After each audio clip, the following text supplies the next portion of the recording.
ہمارے محلے میں ایک انجینئر تھے جو کہ اخلاق اور رنگ کے لحاظ سے بھی بہت خوبصورت تھے۔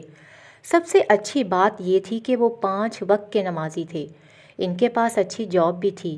ایک دن وہ ایک پروجیکٹ پر کام کروا رہے تھے، مطلب زمین میں کھدائی کروا رہے تھے۔ اس کھدائی کے دوران نیچے زمین میں دبی ہوئی ایک کتاب ملی۔ جو مزدور کھدائی کر رہے تھے انہوں نے وہ کتاب نکالی اور انجینئر صاحب کو دے دی۔ انجینئر صاحب نے اس کتاب کو بہت غور سے دیکھا، پھر انہوں نے کتاب کو ایک سائڈ پر رکھا اور مزدور کی دہاڑی کا حساب کرنے لگے۔ رات جب وہ عشاء کی نماز سے فارغ ہوئے تو وہ کتاب اٹھا کر گھر لائے۔ اس کتاب پر کافی مٹی پڑی ہوئی تھی اور کافی بھاری کتاب تھی۔ جیسے آج کل کی کتابیں ہوتی ہیں ویسے بالکل بھی نہ تھی۔ اس کتاب کی جلد بہت مضبوط تھی۔ یہی وجہ تھی کہ اتنی مٹی میں رہنے کے باوجود بھی اس کتاب کی نہ جلد خراب ہوئی اور نہ ہی اسے دیمک لگی۔ انجینئر نے کتاب سے مٹی صاف کی اور اسے کھولنے کی کوشش کی۔ یہ کتاب کھولنے میں ان کو 1 گھنٹہ لگا۔ جب وہ کتاب کھلی تو وہ دیکھنے سے پتہ چل رہا تھا کہ بہت ہی پرانی ہے اور اس پر لکھے گئے الفاظ ایسی زبان میں تھے جو انجینئر تو کیا کسی بھی انسان کو سمجھ نہ آئے۔ خیر رات ہو گئی تھی۔ انجینئر نے کھانا کھایا، واک کی اور سو گیا اور رات کو وہیں رکھ دی کتاب۔ صبح پھر وہ معمول کے مطابق کام پر گیا اور رات کو واپس آ گیا اور کتاب کو دیکھنے لگا کہ شاید کتاب کو کوئی ایک صفحہ، کوئی ایک پنہ اس کی سمجھ میں آ جائے، پر ایسا نہ ہوا۔ انجینئر سوچ میں پڑ گیا کہ یہ کتاب کسی نے دفن کیوں کی؟ یہ کتاب کن کی ہو سکتی ہے؟ اور یہ کتاب لکھی کس نے ہے؟ اور یہ کتاب کس نے بنائی ہے؟ انجینئر صاحب اس کتاب کو ہر قیمت پر پڑھنا چاہتے تھے کہ اس میں کیا لکھا ہے اور یہ کن لوگوں کی کتاب ہے۔ دن اسی طرح گزرتے گئے۔ انجینئر صاحب جہاں اپنا پروجیکٹ بنا رہے تھے انہوں نے وہاں کے آس پاس کے لوگوں سے پوچھنا شروع کر دیا کہ یہ جگہ کس کے پاس تھی اور یہاں کون آباد تھا۔ وہاں پر موجود نوجوانوں کا کہنا تھا کہ یہاں پر کوئی نہیں رہتا تھا، یہ جگہ خالی ہی تھی، پر مجھے ان کا جواب متفقہ نہ لگا۔ میں نے اس بستی کے بڑی عمر کے بابے مائیوں کو ڈھونڈنا شروع کر دیا اور ان سے پوچھنا شروع کر دیا کہ یہاں پر پہلے کون رہتے تھے۔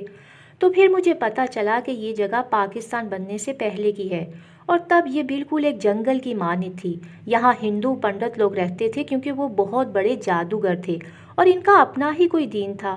ان کا جادو بہت تیزی سے عمل کرتا تھا۔ یہ جگہ پہلے ان کی تھی اور وہ یہاں کسی بھی انسان کو رہنے نہیں دیتے تھے۔ پاکستان بننے کے بعد یہ جگہ خالی رہی، پھر آبادی کے بڑھنے کے ساتھ ساتھ یہ جنگلات کا بھی خاتمہ ہو گیا اور یہاں نت نئی کالونیاں بن گئی۔ اب انجینئر کو سمجھ میں آ گیا کہ یہ کتاب ان کی لکھی ہوئی ہے، شاید انہوں نے اپنے منتر اس کتاب میں محفوظ کیے ہوں گے، تو جب پاکستان بنا تب ان کی کتاب یہاں رہ گئی ہوگی۔ پر انجینئر یہ سن کر بہت خوش ہوا کہ اس کے ہاتھ بہت ہی اچھی اور نایاب کتاب لگی ہے۔ اب انجینئر بس اس کتاب میں موجود جادو کو پڑھنا چاہتا تھا۔ رات کو عشاء کی نماز کے بعد انجینئر نے کھانا کھایا اور کتاب ٹیبل پر رکھ کر کھولی اور اپنی جیب سے موبائل نکال کر ہندو کی ہر زبان نکال کر دیکھنے لگا کہ کوئی تو زبان ہوگی گوگل پر جس سے یہ کتاب کی زبان سمجھ کر اردو میں مجھے اس کا ترجمہ دے دے تاکہ میں اسے پڑھ سکوں۔ میں نے ایسے ہی موبائل پر ہر لینگویج سیٹ کی، پر افسوس کوئی بھی اس کتاب پر ہاتھ سے لکھی گئی زبان کو نہ سمجھ سکا۔ شاید اب مجھے اس کتاب کو سائڈ پر ہی رکھ دینا چاہیے۔ ابھی انجینئر خود سے باتیں کر ہی رہا تھا پر وہ یہ نہیں جانتا تھا کہ کتاب کو اس کی باتیں سمجھ آ رہی ہیں۔ اب کی بار انجینئر نے جب لاسٹ ٹرائی کر کے موبائل کتاب پر رکھا پر کچھ نہ ہوا۔ میں نے غصے سے موبائل کو کتاب کے پاس رکھا اور خود سونے چلا گیا۔ صبح جب اٹھا تو میں نے دیکھا کہ موبائل کتاب کے اندر پڑا ہوا ہے اور اس پر آٹومیٹک ہی وہ کتاب والی لینگویج سیٹ ہو گئی ہے۔ میں جیسے ہی موبائل کتاب سے اٹھا رہا تھا ویسے ہی میرا گوگل اس زبان کو اردو میں ٹرانسلیٹ کر رہا تھا۔ میں بہت خوش ہوا کہ چلو یہ مسئلہ تو حل ہو گیا۔ اب مجھے کام پر جانا تھا، اس لیے رات کا بچا کھانا گرم کیا، ناشتہ کیا اور چلا گیا۔ رات جب عشاء پڑھ کر واپس آیا تو دوبارہ کتاب کو ٹرانسلیٹ کر کے پڑھنے لگ گیا۔ وہاں بہت سارے جادو لکھے ہوئے تھے۔ یہ کتاب پڑھتے پڑھتے مجھے کوئی 12 بج گئے تھے۔ میں نے سوچا کہ چلو اب ایک آدھا منتر پڑھ کر آزماتا ہوں۔ میں نے منتر پڑھا پر کمرے میں کچھ نہ ہوا۔ میں نے پھر دوبارہ منتر پڑھا، کچھ نہ ہوا۔ مجھے غصہ آیا، میں اٹھا اور موبائل ٹیبل پر ہی چارج پر لگایا اور سو گیا۔ اگلے دن عشاء کے بعد میں دوبارہ کتاب کے پاس آ گیا۔ میں نے کتاب کھولنے کی کوشش کی پر وہ نہ کھلی۔ پھر میں نے موبائل سے کتاب کے باہر لکھی عبارت پڑھی جس میں لکھا تھا کہ یہ کتاب خود اپنے دین کی مکمل کتاب ہے، اسے پڑھنے والے کو یا اس کا جادو سیکھنے والے کو پہلے اپنی عبادت چھوڑنی پڑے گی اور کتاب میں لکھی گئی عبادت کے مطابق عبادت کرنی ہوگی، تبھی اس کتاب کے منتر کام کریں گے۔ میں نے سوچا اچھا مطلب میری نماز میری عبادت ہے، تبھی یہ منتر کل کام نہیں کر رہے تھے۔ اگلے دن انجینئر نے کوئی نماز نہیں پڑھی۔ رات کو کھانے سے جب فارغ ہوا سیدھا کتاب کے پاس چلا گیا اور وہاں جا کر چھوٹے چھوٹے منتر پڑھنے لگے اور دیکھنے لگا کہ کون سا کروں۔ پھر انجینئر نے اپنی جیب سے 1000 کا نوٹ نکالا اور اس پر منتر پڑھا تو وہ 2 نوٹ ہو گئے۔ انجینئر حیران ہو گیا کہ یہ تو واقعی کام کرتے ہیں۔ انجینئر اب بہت خوش تھا۔ اب اس نے اور منتر دیکھنے شروع کر دیے، جس میں اس نے کمرے کی لائٹ چلانا اور بند کرنا بھی سیکھ لیا۔ اب انجینئر نے نماز پڑھنا چھوڑ دی اور روز کوئی نہ کوئی منتر کتاب سے سیکھتا اور خوش ہو جاتا، جس میں اس نے روتے ہوئے کو ہنسانا سیکھا اور ہنستے ہوئے کو رلانا، اور بھی بہت کچھ سیکھا۔ اب انجینئر چاہتا تھا کہ لوگ اسے جانیں اور اس کے پاس آئیں اور اسے ترلے کریں کہ ہمارا یہ کام کر دو۔ اب انجینئر نے گھر سے باہر یہ کام شروع کر دیا۔ ایک دن اس نے دیکھا کہ گلی میں 6-7 لوگ بیٹھے باتیں کر رہے ہیں اور وہ ان کے پاس گیا اور ان سے کہا کہ میں عالم بن گیا ہوں، اگر تم لوگوں کا کوئی مسئلہ ہے تو بتاؤ، میں حل کر سکتا ہوں۔ پہلے لوگوں نے اس کی بات کو مذاق سمجھا، پر انجینئر نے کہا کہ میں سچ بول رہا ہوں۔ لوگوں نے کہا کہ تم کچھ ایسا کرو جس سے ہمیں پتہ چل جائے کہ تم واقعی میں عالم بن گئے ہو۔ انجینئر نے گلی میں نظر دوڑائی تو اس کی نظر ایک گھر کے باہر موجود نئے کیری ڈبہ پر پڑی، جو شاید 2 یا 3 دن پہلے ہی لیا تھا۔ انجینئر نے کہا کہ ٹھیک ہے، سب لوگ اس کیری ڈبے کی طرف دیکھو۔ یہ کہہ کر اس نے منہ میں کچھ منتر پڑھے تو اس کیری ڈبے کو اسی وقت آگ لگ گئی اور وہاں موجود سب لوگوں کے منہ کھلے کے کھلے رہ گئے کہ یہ کیا ہو گیا۔ انجینئر نے ایک فاتحانہ نظر سے سب کو دیکھا اور کہا کہ تم لوگوں کو مجھ پر یقین نہیں آ رہا تھا نا، اب دیکھو میں نے کیا کر دیا ہے۔ اب گلی میں ایک کوہرام مچ گیا، کھڑے کھڑے کیسے کیری ڈبے کو آگ لگ گئی۔ لوگ وہاں پر جمع ہو گئے۔ گھر والوں نے باہر والوں سے پوچھا کہ یہ کیسے ہوا، تو انہوں نے کہا کہ یہ سب انجینئر نے کیا ہے۔ انجینئر نے کہا کہ تم کل میرے پاس آنا، میں تمہیں 2 کیری ڈبے کے پیسے دوں گا۔ سب حیران تھے کہ ایک دن میں یہ کیسے اتنے پیسے کر سکتا ہے، کیونکہ یہ لوگ تو اتنے امیر بھی نہیں ہیں۔ انجینئر کے گھر والے بھی بہت پریشان تھے کہ یہ سب کیسے کرے گا۔ انجینئر نے اسی رات کو منتر پڑھ کر پیسے ڈبل سے ٹرپل کر لیے اور ایک رات میں کافی پیسہ بنا لیا، اور صبح ہوتے ہی ان کے گھر جا کر وہ پیسے دے آیا۔ اب تو لوگ انجینئر کو پیر بابا سمجھنے لگے۔ اب اس کی شہرت بڑھنے لگی، لوگ دور دور سے اس کے پاس اپنی مرادیں لے کر آتے۔ انجینئر اب چھوٹے موٹے کاموں سے تنگ آ گیا، اب وہ بڑے بڑے کاموں کو سیکھنے لگا۔ اب انجینئر کو پیسے کی ہوس بڑھنے لگی اور اپنی شہرت کو بڑھتا دیکھ کر اس نے ہر وہ ناجائز کام شروع کر دیا جس کا اس نے کبھی زندگی میں تصور بھی نہیں کیا تھا۔ اپنی طاقت بڑھانے کے لیے اس نے لوگوں کا قتل کر کے ان کا خون کتاب پر پھینکنا شروع کر دیا تاکہ اس کی طاقت بڑھتی رہے۔ اسی طرح آہستہ آہستہ اس میں زنا کی ہوس بھی بڑھتی گئی۔ کہتے ہیں کہ زنا ایک قرض ہے جو انسان کو اپنے گھر سے ہی ادا کرنا پڑتا ہے، پر یہ صاحب اس بات کو بھول گئے تھے۔ وہ اپنی دھن میں مگن رہتا۔ اگر اسے کسی چیز کی فکر تھی تو وہ بس اس کی شہرت تھی، جسے بڑھانے کے لیے یہ کچھ بھی کر سکتا تھا۔ ایک دن اس کے پاس ایک لڑکا آیا۔ اس نے کہا کہ مجھے ایک لڑکی سے پیار ہے، پر وہ مجھے کچھ بھی نہیں سمجھتی۔ آپ کو جو چاہیے میں آپ کو دوں گا، بس مجھے وہ لڑکی ہر حال میں چاہیے، اور وہ بھی کچھ عرصے کے لیے، تاکہ میری ہوس پوری ہو جائے، اور کچھ ایسا کریں کہ وہ لڑکی کچھ عرصے تک زندہ رہے اور اس کے بعد خود ہی مر جائے تاکہ ہم سب بچ جائیں۔ انجینئر نے کہا ٹھیک ہے، تم مجھے اپنی کچھ زمین دے دو اور اتنے پیسے دے دو، میں تمہارا کام کر دوں گا۔ لڑکے نے ایسا ہی کیا اور جو چیز انجینئر نے مانگی تھی وہ بھی پوری کی۔ اب اس کا اثر یہ ہوا کہ وہ لڑکا جس کو اپنے بس میں کرنا چاہتا تھا وہ اسی انجینئر کی بہن تھی۔ اب قدرت کی کرنی کے مطابق اس کے زنا کا قرض اس کے گھر سے ہی جانے لگا۔ کچھ عرصے میں ہی اس کی بہن کی حالت بہت خراب ہو گئی اور وہ یونیورسٹی جاتی اور اس کے آنے کا کوئی وقت نہ ہوتا۔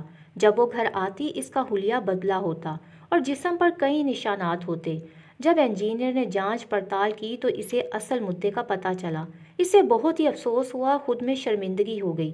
اس نے اپنی بہن کی زندگی خود برباد کی اور آہستہ آہستہ اس کی بہن اپنے ہونے والی زیادتیوں سے زیادہ عرصہ زندہ نہ رہ سکی، اور انجینئر بھی اس بات کو جان چکا تھا کہ اس کی بہن اب بچنے والی نہیں، کیونکہ اسے مارنے والا وہ خود ہی تھا۔ بہن کی وفات کے بعد انجینئر کو اپنی ہر بری کی ہوئی حرکتوں پر غصہ آنے لگا، اور وہ رات اس نے رو رو کر گزاری۔ اور وہ اکیلی رات نہیں، وہ ہر روز رات کو روتا۔ اب اسے کتاب سے نفرت ہونے لگی۔ وہ کتاب سے جان چھڑوانا چاہتا تھا، مگر وہ جتنا اس کتاب سے دور جاتا وہ اتنی ہی اس کے پاس آتی۔ اب اس نے لوگوں کے کام کرنے بھی بند کر دیے اور خود کو ایک کمرے میں بند کر لیا اور ساری رات روتا رہتا۔ ایک دن اکیلے کمرے میں لیٹے ہوئے اسے اپنے سارے گناہ یاد آنے لگے۔ یہ روتا رہا، پھر اٹھا، اللہ سے توبہ کرنے لگا، پر جیسے ہی وہ جائے نماز کے پاس جاتا تو کوئی غیبی طاقت اسے روک لیتی۔ اسے اپنے سامنے ایک بہت بھیانک چہرہ نظر آیا جسے دیکھ کر اس کی چیخ نکل گئی اور یہ وہیں بے ہوش ہو گیا۔ گھر والے اس کے کمرے کی طرف آئے پر اس کا دروازہ اندر سے لاک تھا۔ صبح ہوئی تو گھر والوں نے دوبارہ دروازہ کھٹکھٹایا پر اندر سے کوئی جواب نہ آیا۔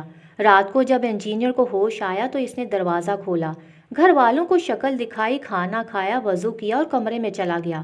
وہاں جا کر جائے نماز پکڑا ہی تھا کہ اسے پھر سے وہی بھیانک و خوفناک شکل دکھائی دی، جسے دیکھ کر اس نے پھر سے زوردار چیخ ماری، جس سے گھر والے بھاگ کر اس کے پاس آئے اور انجینئر پھر سے بے ہوش ہو گیا۔ رات گھر والے اس کے پاس رہے۔ انجینئر کی ماں ساری رات اس پر پھونکے مارتی رہی۔ رات کا نہ جانے کون سا پہر تھا کہ انجینئر کی آنکھ کھلی تو وہ بھیانک شکل پھر سے اس کے سامنے تھی، جیسے وہ ابھی کے ابھی سے نگل جائے گی۔ وہ آہستہ آہستہ انجینئر کے پاس آئی اور بولا کہ تم اب ہمارے ہو، تم نے اپنا مذہب چھوڑ کر ہمارا مذہب چنا ہے، اب تم بھول کر بھی واپس اپنے مذہب میں نہیں جا سکتے۔ یہ کہہ کر وہ غائب ہو گئی۔ اس کے جانے کے بعد جب صبح ہوئی تو امی نے کہا، بیٹا نماز پڑھ لو۔ امی کی یہ بات سن کر انجینئر زور زور سے رونے لگا اور بولا، امی آپ پڑھ لو، میں نہیں پڑھ سکتا۔ امی نے کہا، کیوں؟ انجینئر چپ رہا۔ پھر امی نے اسے زبردستی اٹھایا، وضو کروایا۔ انجینئر کو بخار تھا تو اماں نے کہا کہ نماز گھر میں ہی پڑھ لو۔ انجینئر جیسے ہی جائے نماز پکڑتا تو اس کا ہاتھ جائے نماز تک نہ جاتا، پاس پڑا جائے نماز بھی اسے دور لگتا۔ جب وہ مسجد جاتا تو وہ بھیانک شکل والی اسے مسجد میں جانے نہ دیتی۔ اب انجینئر کو دورے پڑنے لگے، اس کا رنگ کالا پڑنے لگا۔ لوگ حیران تھے کہ اسے کیا ہو گیا ہے، یہ تو خود پیر تھا۔ مختصر یہ کہ لوگوں نے کہا کہ اسے کسی بابا کے پاس لے جایا جائے۔ جب انجینئر کو وہاں لے جا رہے تھے تو راستے میں بھیانک شکل والی نے بہت تنگ کیا۔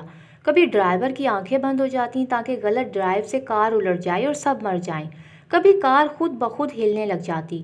خیر جیسا تیسا کر کے جب وہ بزرگ کے پاس پہنچے تب انہوں نے انجینئر کو اپنے پاس بلایا۔ تب انجینئر نے انہیں سب بتایا۔ پھر بزرگ نے اسے ایک دائرے میں بٹھایا اور اس کے اندر حاضری کروائی تو وہ چڑیل حاضر ہوئی۔ اس نے کہا کہ ہم برسوں سے اپنے بزرگوں کی کتاب کی رکھوالی کر رہی تھیں۔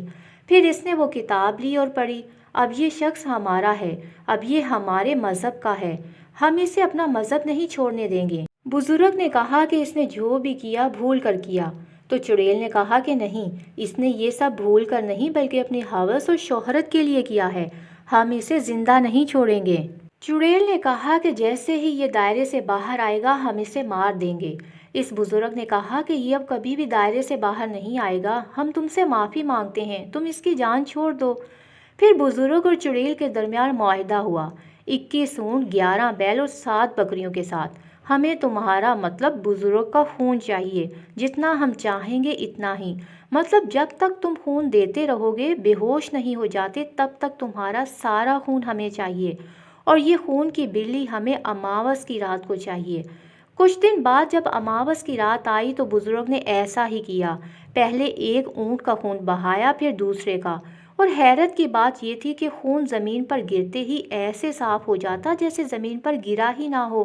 ساری رات یہ چلتا رہا، ایک کے بعد ایک جانور کا خون بہایا گیا۔ پھر سب سے مشکل آخری مرحلہ تھا جس میں بزرگ نے اپنا خون دینا تھا۔ سب اس بات سے ڈرے ہوئے تھے کہ کہیں وہ چڑیل ان کی جان نہ لے لیں، یا بزرگ پہلے ہی بوڑھے ہیں، خون کی کمی سے ان کو کچھ ہو نہ جائے۔ خیر جیسا بھی تھا، زندگی اور موت تو اللہ کے ہاتھ میں ہی ہوتی ہے۔ اب آخر میں بزرگ نے اپنا خون بہانا شروع کر دیا۔ خون بہتا گیا، بہتا گیا، ان چڑیلوں کی طرف سے کوئی اشارہ نہ آیا۔ ہم سب ڈرے ہوئے تھے۔ بزرگ صاحب کا رنگ بھی اب زرد پڑنے لگ گیا تھا۔ پھر اللہ کی کرنی ایسی ہوئی کہ اذان شروع ہو گئی۔ اذان کے ہوتے ساتھ ہی انہوں نے کہا کہ ٹھیک ہے، ہمارا معاہدہ پورا ہوا، ہم نے اسے چھوڑ دیا، اب یہ ہماری کتاب کو ویسے ہی زمین میں دفن کرے جیسے وہ پہلے دفن تھی۔ چڑیل کے جانے کے بعد ہم نے فوراً بزرگ کو اٹھایا اور ہسپتال لے گئے، وہاں ان کو خون کی بوتل لگوائی، ان کو کمزوری بھی کافی ہو گئی تھی۔ پھر جب ان کو ہوش آیا ہم سب نے معافی مانگی، تب بزرگ نے مجھے اپنے پاس بلایا اور کہا کہ بیٹا شکر کرو، انہوں نے تمہاری جان چھوڑ دی ہے۔ بزرگ نے کہا کہ ان کو تمہاری جان کے متبادل میری جان چاہیے تھی، اب تم دوبارہ ایسی حرکت کبھی نہ کرنا اور اب نماز کبھی نہ چھوڑنا۔ ساتھ ہی انہوں نے کہا کہ بیٹا میں نے ان چڑیلوں کو خون دے کر تمہاری معافی تو کروا لی ہے، اب تم اللہ سے معافی مانگو۔ اس کے بعد جب انجینئر گھر آیا تو نماز پڑھنے لگا، تب اسے کسی نے نہیں روکا، مطلب وہ چڑیلیں اب نہیں تھیں اسے روکنے کے لیے۔